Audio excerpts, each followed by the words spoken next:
پر طنزو پر مزاح خبره کوو. طنز د ټولنې هر بد خوی، بد رواج، بد رسم، که هغه د مذهب د لارې وي، که د رواجونو د لارې وي، یا که د نرواکې د ټولنې د لارې وي، پر هغه باندې مسخره کول، ګپه کول. مزاح داسې دی چې بیا د خندا له لارې، د خوشحالۍ له لارې او هغه شی چې دی هغه کوانټر کول په ډېره مهذبه طریقه او په ډېره هنري طریقه. دغه ګپه او دغه طنز مسخره چې ده بیا انسان ته فکر ورکوي، انسان ته سوچ ورکوي چې دوی پر دا بد خویونو، پر دا شیانو باندې دا سوچ وکړي. دغه طنز چې دی دا یو ادبي ښکلا ده، ادبي طرز دی، او دغه ادبي طرز څنګه انسان دا همت کولی شي چې دا شی په خپل په ځان کې راولي، په ټولنه کې راولي، چې دا ټولنې بد خویونه چې دي هغه په ګوته کړي او هغه چې دي هغه له ټولنې څخه ختم کړي، او په ډېره نرمه پسته لهجه چې و دې ته لطیف طنز هم وایي، ډېر په نرمه طریقه او په ښه طریقه هغه شی چې دی هغه په ګوته کړي، هغه د ټولنې څخه دغه کړي. بیا داسې دی چې پر دې باندې په پښتو ادب کې هم ډېر زیات کار شوی وي، خو موږ ته نن یو کتاب په لاس راغلی دی چې موږ په ډیر غیز خان کې په لاس راغلی، چې هغه ناصر محمود شیخ لیکلی دی، چې پر ده باندې بلا سیریز لیکل شوي دي. دغه چې دی عطا محمد قاسمي چې دی یا عطاالله قاسمي چې دی، نور کوم طنز او لطیف په اردو کې چې کار کوي پر طنز او پر مزاح باندې، هغو پر دې باندې سیریزه لیکلې ده، او په دې کتاب کې ډېرې ښې مسخرې ګپې راوړي دي چې موږ په اردو او په پښتو ژبه چې دي هغه سره راټول کړي دي.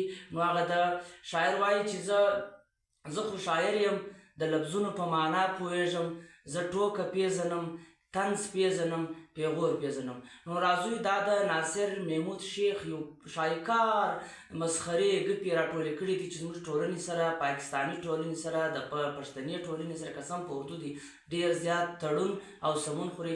راځئ په ګډه دا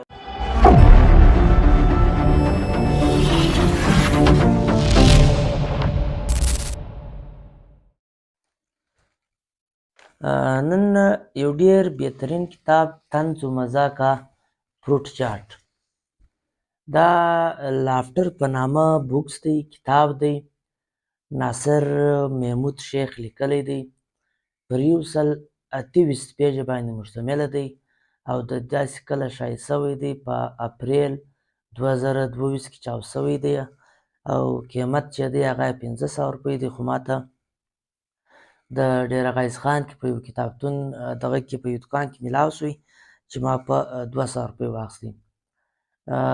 پر دې باندې ډېرو زیاتو دغه لیکلی ده، سیریزه لیکلې ده، لکه عمر شریف چې دی ډېر مشهور کامیډین دی، هغه دغه لیکلې ده سیریزه. عطاالله قاسمي چې په جنګ اخبار کې اکثر کالمان لیکي، هغه لیکلې ده، هغه د مزاح او د اهمیت د مزاح کې اهمیت پر دې کار کړی دی. او دغسې کې لافټر اور اس کے افیکٹس پہ دغه ډاکټر نور محمد چې دی کار کړی دی، پروفیسر انور جمال، پروفیسر عامر نسیم، پروفیسر نسیم شاهد، شاکر حسین شاکر، دې ټولو دغه چې دی پر دې باندې سیریزه لیکلې ده. رضی الله رضی، افضل عاجز، محمد شریف ظفر، لافٹر بکس ایک ویکسین، گل نوید اختر، اظہر سلیم مجوکا، سجاد جیانیہ، حسین عباسی، انجینئر ممتاز احمد، عبدالحکیم ملک، عامر شہزاد صدیقی، اشر حسین کامران، ڈاکٹر آصف قمر رانا، اور اس کے آخر کې بیا ناصر محمود چې دی هغه لطیفه یا سچائی اور مظلومیه اور سکی بیوی بیا د کتاب هغه شروع کړی دی. نو دا وایه د کتاب دی چې ما ته په لاس راغلی دی، د طنز و د مزاح د ټوکو د مسخرو کتاب، چې بل وخت ما نه په دې حواله مطالعه کړې ده او نه ما سټډي کړې ده. طنز و مزاح پر اهمیت باندې موږ خبره وکړه چې د طنز او د مزاح څه اهمیت دی. نو دغه کتاب چې دی تقریبا ډېرې زیاتې مسخرې کې راوړي دي، او ګپې کې راوړي دي. دغه ناصر محمود شیخ چې دی دغه کتاب په ویلو باندې ارزي، او چې انسان کله په سفر وي نو ډیر زیات طبیعت ورسره برابر شي په دې کتاب. دوی وایي چې ما خپل کتاب 11 کسانو ته ورکړ چې تاسو دا کتاب وګورئ، زه یې چاپوم. په دا کې 3 صدۍ سرسري وکاتئ، 3 صدۍ هغه کس مطالعه کړی نه دی، او دا نورې صدۍ مثال کې یو شی پر ولیکئ. چارلي چپلن وایي چې هغه وایي چې ما ته د په اردو لیکلی دی، زه کوشش کوم چې په پښتو کې دا ژباړه کوم. ما ته په باران کې سفر ځکه خوند راکوي چې باران چې دی هغه چې دی په هغه کې نه ستا اوښکې نه معلومېږي. د اوښکو او د باران کوم دغه چې دی څاڅکي چې دي هغه یو له بل سره میکسچر میلاو سي نو اوښکې پکې ورکې سي. دا چارلي چاپلن ویلي دي. دا کوم خلک چې ټوکې یا مسخرې کوي یا ګپې کوي دا په خپله دننه ډېر زیات زهیر وي، او دا په خپله ډېر زیات دردېدلي وي. د دې خلکو ډېر زیات احترام پکار دی. نو چارلي چاپلن دا خبره ډېره زیات د قدر وړ ده او ډېره مهمه ده چې پر دې خبره باندې ډېر خلک له دې سره متفقه دي چې کوم خلک ټوکې مسخرې کوي هغه له دا شیانو سره دغه دي، له دا شیانو سره ډېر په درد او په دغه باندې دا خپل احساس ښکاره کوي. دا ناصر شیخ محمود چې دی دغه پر دې خپل کتاب یو څو دارنګه مسخرې لیکلي دي چې کورودانه او مچر، کورودان او مچر دواړه د جنگ لپاره پیدا شوي. کورودان هم یې مخ جنګېږي او مچر هم اکثره په جنګ اخته وي. بیا وایي ما هغه ته زړه ورکوي حالانکه د هغه و دماغ ته ضرورت وي و عقل ته ضرورت. دغه د میړه و کور والا ته وویلې ولې ستا ولې ماسک نه دی اغوستی؟ کور والا ورته ویلې ولې بیا تا ته څنګه درک درکوي چې زه په غوسه کې یم؟ یو سړي جیلي نوټ راخستی و بینک له ورغلی و کیشیر ته وویلې ولې میرې اکاونټ میری مرضی. وایي کور والا ته کتل او خندل دا نیکي ده، بشرطې که دا ستا خپله کور والا وي پردی نه وي. دا شلوار کمیس چې دی دا د پاکستان قومي نشان ځکه دی چې په دا کې سړی جولۍ پرته کړي او په دوه اپشن هم موجود دی.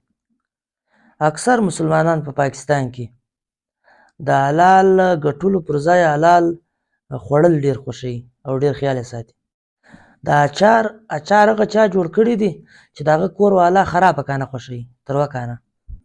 بیا ویل دی اکثر میاں بیوی ایک دوسرے سے سچا پیار کرتے ہیں اور سچ ہمیشہ کڑوا ہوتا ہے.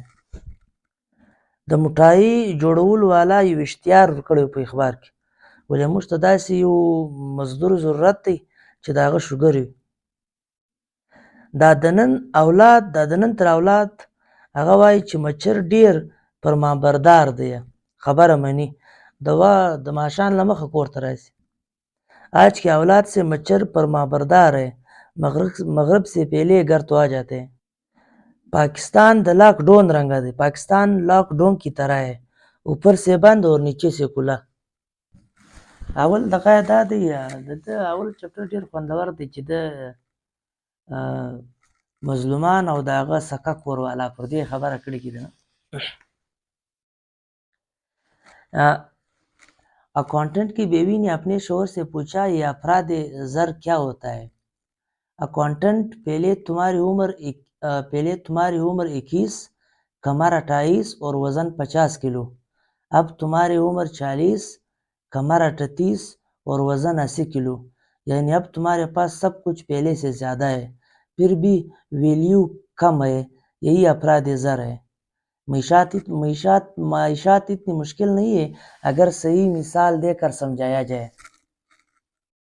وایي د ترکي ښځې چې دي چې یو له بل سره جنګ کوي تلوار را باسي. پاکستانی عورت لڑتے وقت ایک دوسرے کی یار نکلتی ہے نا, نہیں تیرے پلان نہیں تیرے ڈمکانا. तुर्की औरतें लड़ते वक्त तलवार निकाल लेती है और पाकिस्तानी औरत लड़ते वक्त एक दूसरे की यार निकाल लेती है. د ترکي ښځې چې دي چې له یو له بل سره جنګ کوي تلوار راوباسي او پاکستاني ښځې چې جنګ کوي یو بل ته د یار په غور کوي. د نن سبا ښځې یار ځوانې پیغلې چې دي هغه هر شی برداشتولی شي لیکن کسی شادی میں اپنا جیسا سوٹ نہیں. هغه وایي زما د شادي لپاره یو څوک داسې برابر نه دی تر ګوټ زلوړی. میں نے سوچا تھا 4 شادیاں کروں گا 2 ماریں گی تو باقی 2 بچا لیں گی لیکن حقیقت یہ ہے کہ 2 مجھے پکڑتی ہے اور 2 مارتی ہے. شوہر جج صاحب मुझे तलाक चाहिए मेरी बीवी ने 1 साल तक मुझसे बात नहीं की है. जज फिर सोच लो ऐसी बीवी नसीब वालों को मिलती है. शादी से एक दिन पहले होने वाली बीवी का मैसेज आया सॉरी हमारी शादी नहीं हो सकती कहीं और फिक्स हो गई है दूल्हा अब तक टेंशन में है. दूसरा मैसेज आया सॉरी गलती से आपको भेज दिया दूल्हा अब तक टेंशन में है. अब वो दौर गया जब कामयाब मर्द के पीछे औरत का हाथ होता था अब तो औरत आती कामयाब मर्द पर डालती है. پلار چې وایي زوی وهلو بل څوک ورغلی چې ولې وایي ده ورته ویلې چې زه ورته یم سبق وایه ډېر ښه کور ودانه به در میلاو شي. دی به ما ته وایي بابا تا هم ډېر ووایي کومه ده چې در میلاو شوي. عرب में एक बीवी रखने वाले को गरीब और यहाँ एक बीवी रखने वाले को शरीफ कहा जाता है. پر فیسبوک باندې یوه نجلۍ یو هلک تصویران سره ورکول او یو بل یې خوښ کړل نه چې واده یې سره وکړي یو بل یې له نږدې یې وکتل هغه ډېره کیسه خرابه وه نو بیا دوی دواړه راولاړ شو یو د بل د کیمرې تعریفونه یې کول ستا کیمره ډېره ښایسته ده بل ویل ستا کیمره ډېره ښایسته ده. आग दोनों तरफ है शादियों पर औरतें दूसरों की सूट देकर जल रही होती है और मर्द दूसरों की बीवियां देकर. दुनिया का कामयाब जोड़ा सिर्फ जराबों का है कि एक का बना दूसरा अधूरा होता है. یو میړه کور والا ته ویلې چې تا د واده له مخه ډېر رومانټیک ښایستې خبرې کولې هغه خبرې اوس ولې نه کوې هغه کمې خبرې تا ته اوس رښتیا ایسي چې تا د واده له مخه کولې. بیوی शर्माते हुए वो जो आप अक्सर कहा करते थे कि जमीला मैं तेरे काबिल नहीं हूँ. पुलिस वाला و یو ښځې ته ویلې ته ډېره بهادوره یې دا غل چې دی دا د دونې کلک ویلی دی هسپتاله ته ورسوئ. کور والا ویلې زه څه په خبره یم چې غل دی ما سړی میړمه دی بیا کور ته ناوخته راغی. बीवी का शक खत्म करने के लिए शोहर ने दाढ़ी रख ली है और 5 वक्त का नमाज पढ़ने लगा. बीवी बोली अब ये औरों की चक्कर में है कमीना. له شپې د ښځې د کور والا موبایل ګینټي ووهله میړه یې راولاړ شو میسج یې وکاته هغې ورته لیکلي وو میسج چې یې ووایي میړه ډېر زیات غوسه شوی वो कूर वाला तो था चाय लिखी दी ब्यूटीफुल. बीवी ने हैरान होकर मोबाइल देखा और कहा लक दिन हालत ये ब्यूटीफुल नहीं है ये बैटरी फुल है. د دنیا تر ټولو غټ رزق واده کول دی که ښه کور والا در میلاو څه خو ویل اینډ ګوډ که نه سوې در میلاو د قبر تر دیوالو پورې به کمپرومایز کوې. یو مولوي څه وایي چرسي په ماجد کې ویل دی ولو चरसी په ماجد کې ته او په ماجد चरसी ورته ویلې साईं مرچے तो आपको तब लगेंगी जब आप मुझे जन्नत में देखेंगे. که کور والا خوشحاله وي نو میړه خوشحاله وي او که میړه خوشحاله وي د کور والا سوچ کوي چې یاره आखिर चक्कर क्या है. मियाँ बीवी आर्ट गैलरी में गए वहाँ शोहर ने एक पेंटिंग देखी जिसमें लड़की के जिस्म पर सिर्फ दरख्त के पत्ते थे. शोहर खड़ा ऐसे गौर से देखने लगा. पास खड़ी बीवी जल कर बोली अब चले या आंधी आने का इंतजार करोगे. بیوي وه مېړه ته ویلې که غل رالی موږ به څه چم کوو. مېړه ورته ویلې هغه چم چې مخکې مه کوئ. بیوی ورته ویل څنګه؟ ده ورته ویل جو چور کहेंगे वही करूँगा, पहले कौन सा इस घर में मेरी मर्जी चलती थी. एक मिसाली शोहर वो है जो बीवी की तानों को तरानों की बीवी की तानों को तरानों की तरह सुने. وای یو مثالی شعور چې دی هغه دی چې د مانګوی په غورونو د غزل رنګ اوري د ترانو رنګ. शेख ने बीवी को एसएमएस किया, आज मैं घर देर से आऊँगा. बीवी, अगर ज़्यादा देर हो गई हो. शेख, तो ये मैसेज को फिर दोबारा पढ़ लेना. टीचर, फुटबॉल मेल है या फीमेल? सजावल, फीमेल. टीचर, वो कैसे? सजावल, जिसके पीछे 2 लड़के भागे वो फीमेल हो सकती है. जो बीवियाँ अपने چې کومې ښځې د خپلو کور او د میړه څخه بیریږي هغه سیده جنت له ځي او چې کومې نه بیریږي ان کے لیے تو دنیا ہی جنت ہے. د یو چا د یو نجلۍ په واده کې پخوانی عاشق چې و هغه هم ناسوزان یې جوړ کړی و زبردست. یو چا ورته ویلي و چې ته دغه چې د دلها ته یې نه. هغه ویلې نه मैं सेमीफाइनल में हार गया था अभी फाइनल देखने आया हूँ. पहले मोहब्बतें नाकाम होती थी अब ब्लॉक होती है.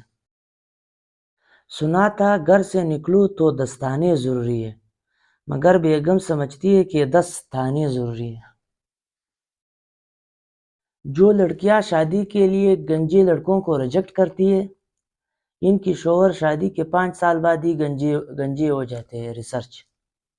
जो लड़के शादी के लिए मोटी लड़कियों को रिजेक्ट करते हैं इनकी बीवियां शादी की 2 साल बाद ही मोटी हो जाती है. जवाबी रिसर्च. अगर बेटियां घर के आंगन की चिड़िया होती है तो फिर लड़के क्या है? लड़के शादी से पहले चिड़े और शादी के बाद चिड़चिड़े हो जाते हैं. हम पाकिस्तानियों की कोई भी पेशन गोई जो है सच साबित नहीं होती सिवाय ये कि बारिश शुरू हो गई अब बिजली चलनी है. बहुत से लोग पाँवों से नहीं ज़हन से अपाहिज होते हैं. आज मैंने वॉशिंग मशीन में कपड़ों का चक्कर देकर एक गुल सोची कि जो चक्करों में पड़ता है इसकी धुलाई लाजमी होती है. अपनी बीवी से सवाल करे तो मर्द को फौरन गुस्सा आ जाता है मगर किसी दूसरे की बीवी सवालात पूछे तो इल्म और तहकीक की दरिया बहा देते हैं. 90% खवातीन मर्द को भाई एहतरामन नहीं एहतियातन कहती है. वालिद, हमसायों की लड़की को देखो क्लास में अव्वल आई है बेटा और कितना देखो ऐसे देख देख कर तोहफे लो आओ. मौलवी साहब तقریر کاوه ولې چې چیرې مو عزت نه وي هلته مه ځئ. یو سړی ولاړ شو ولې اوس په کورو ته هم نه ځو. मैंने एक बस ड्राइवर से पूछा आप कितने घंटे बस में रहते हैं? बोला 24 घंटे. वो कैसे? बोला 8 घंटे बस में और 16 घंटे बीवी की बस में. तकवा का आलम यह है कि अक्सर डॉक्टर मेडिसिन कंपनीज की तरफ से रिश्वत के तौर पर बैंका की सैर के बजाय उम्रे पे जाने की फरमाइश करते हैं. दुकान पर लिखा था शादी की तमाम सामान दस्तयाब है. मैंने दुल्हन मांग ली है. मुझे वट्टे और मुक्के मार कर भगाया गया. शादीशुदा मर्द भी छोटा सा मकबूजा कश्मीर होता है जो माँ और बीवी के दरमियान किसी गैबी मदद का मुंतजर रहता है. बीवी शोहर से सामने वाले घर में लड़ाई हो रही है आप एक बार जाए. शोहर, मैं 2 बार गया था इसलिए तो लड़ाई हो रही. घर में झाड़ू देने वाला शख्स लाजमी नहीं कि नौकर ही हो वो एक शोहर भी हो सकता है. ډاکټر و میړه ته ویلې دا ستا کور والا چې د 2 ورځې بعد مړه کېږي نه بخښنه غواړم. هغه په دې کې د بخښنې څه خبره ده لږ رامخته که په پاکستاني ډرامو کې چې کومه نجلۍ ډېره غریبه وي هغه ته صادر टिकराई या चादर ऊपर सर गई। बेबी अपने शोर के बिल्कुल वैसे ही मातहत होती है जैसे फौज वजीर आजम की। जज 50 साल के हो गए हो, लड़कियों को चिढ़ते हुए आपको शर्म नहीं आई? मुलजिम: जज साहब, मैंने 30 साल पहले छेड़ा था, केस अभी तक चल रहा है। बीबी शोर से सुने, डॉक्टर ने मुझे लंदन, पेरिस और अमेरिका की सैर करने का मशवरा दिया, तो अब हम पहले कहाँ जाएंगे? शोर दूसरे डॉक्टर के पास। मियाँ बीवी गाड़ी की दो पहिए हैं, अगर बीवी को नहीं मानोगे तो चलनी आपकी भी नहीं, बस फिर पहिया अपना अपना। साइकिल दे इंजन कोर वाला टायर जिंक चली दे, साइकिल जला वाला दे टायर जला दे। یو سړي دوی کور والا کړي وي په اتفاق باندې دواړه په یوه وخت وفات شوې. شوهر دا فیصله وکړه چې یاره بس اوس به انصاف کوم، پر یوه وخت یې دوی ته غسل ورکوي، پر یوه وخت یې د غسل والا راوغوښته، دوی ترتیب کفنونه یې ورکړل، اور پھر یې پر یوه ځای له کوره ایستل وکړو، خو داسې یو دروازه یې وه، بیا یې بله دروازه ولګوله، مثال کې یوه یې پر یوه وایسته، یوه یې پر بله وایسته، دغسې دفن یې هم پر یوه ځای وکړئ. یوه ورځ په خوب کې کور والا ورغله، بله کور والا له دوو ځای یوه ورغله، ورته ویل یې زه له تا ډېر ناراضه یم، تا انصاف نه وکړ. هغې ویل ولې؟ ولې بله د پر نوي دروازه وایسته او زه د پر زړه دروازه وایسته، زما جنازه د پر زړه دروازه وایسته. دغه حال دی. इसने कहा मेरे दिल में तुम्हारे लिए कोई जगह नहीं है, उसने कहा मेरे दिल में तुम्हारे लिए कोई जगह नहीं, मैंने कहा दिमाग में रख लो, वो भी तो खाली है। बानो कदीसा कहती है, कोई तुमसे मोहब्बत लेने आए तो ऐसे मोहब्बत देना, मोहब्बत समझाने ना लग जाना। एक दिन शोहर ने अपनी शुगर की मरीजा बीवी से बोला, बेगम सेल्फ कंट्रोल तो कोई तुमसे सीखे। बेगम खुश होकर, वो कैसे? शोहर, तुम्हारे जिस्म में इतनी शुगर है मगर मजाल है जबान पर जरा अभी आती हो। टीचर अगर और मगर को जुमले में इस्तेमाल करो। स्टूडेंट, अगर मैं चला जाऊं तो मेरे मगर ना आना। یو مشهور فزیوتراپیسټ ویلي ولې که یوه ښایسته نجلۍ په چکر باندې وځي، له دغ سره په واک باندې ځي ښایسته نجلۍ، له دغو سره د سلو هلکانو طبیعت برابرېږي. باباجي څخه یو چا حال وکړی چې انسان څه ټیم زړېږي، هغه ورته ویلی چې تا ته کور والا وایي چې پلانکۍ نجلۍ تر کوره پورې بوځه، ناوخته دی، ماښام دی. हेलमेट और बीवी को हमेशा सर पर रखे, आपकी जान बची रहेंगी. وایي که تا یو چا د کور کر نکاح وړه او نجلۍ انکار وکړي، تو د کلي پر غټ ټاور وخېځه، کښته وګوره او سوچ ووه چې ورور دنیا غټه ده، ځان مړه کول نه دی پکار، خدای به بله پیدا کړي.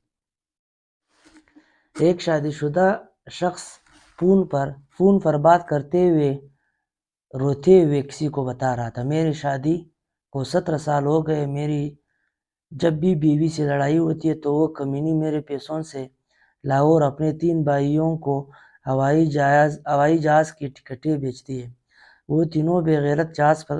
सिंपल دا دی چې یو سړي پر ټلیفون باندې خبره کوله، ژړلې، له خور سره خبره کوله، ولې زه چې کور والا ته خوشکه وکړم، دا 3 ورونه راولي زما په پیسو یې کراچۍ له بوځي، کراچۍ له راولي په جهاز کې، بیا ما ووایي بیا بیرته په جهاز کې لاړ شي، خوشک خرچه هم وشي او تاوان هم وشي. خور څه ورته وایي، या बेन तुम एक काम करो, लाहौर शिफ्ट हो जाओ ताकि आने जाने का खर्चा बच सके. خور ورته ویل ته لاهور له راسه، خور بیا پر خپل مېړه ځان اړولی. د پنجاب په حکومت یو نوټیفیکیشن جاری کړي چې له قیدیانو سره خپلې کور والا اوسېدلی شي. قیدیانو بیرته احتجاج وکړ، یاره ولې ته خو موږ په جیل کې هم پر سکونو نه پرېږدې. بعض کواروں کې یعنی د چې کوم سړي واده ډېر د ځوان سړي واده ډېر ناوخته کېږي، وایي د هغه تر شا د سپین ږیرو دعاګانې دي چې همیشه خوش رهے. یو نجلۍ یو هلک له خپلې ګرلز فرینډ سره روان وي، په لارې ورته ویلې ولې زه بخښنه غواړم دغه د یا ما بل वादन कड़े थे। नजली ख्वाबित की सोले उफ मैंने सोची थी कि ये गाड़ी तुम्हारी नहीं। डेरा गाइज खान की डिप्रेशन ډاکټر ویلې چاته ویلې چې ته سټرس واخې ته چیرې ځې دا زه ماجد له ځم نو هغه ډاکټر ته ویل په ماجد کې بس ما خیال دعا کوې ده ورته ویلې خالي دعا نه کوم هلته د ټولو دغسې د ګوټونو او چپلکي شیان سره مکس کړم نه بس بیا و دوی ته وګورم خپل ټینشن مې هېر سي په مسجد کې یو سړی راننوتی دعا یې کوله ویل یا خدایه زما کاروبار مخته بوځي پټان پښتون نارې کې ولې یو هم امین مه کوئ دا کفنونه خرڅوي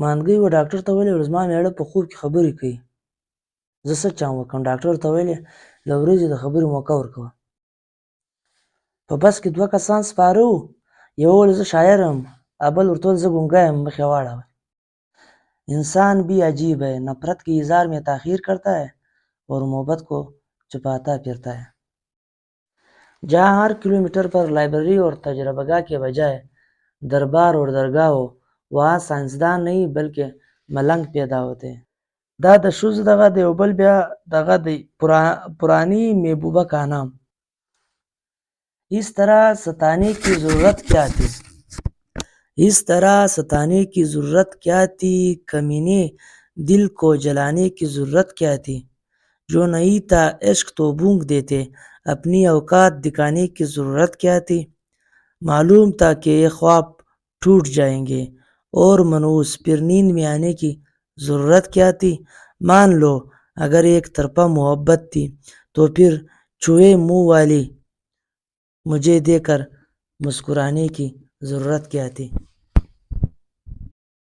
په خوب کې خرکای لرل دا واید موسیقي ده چې بجانے والا خود नहीं सुन सकता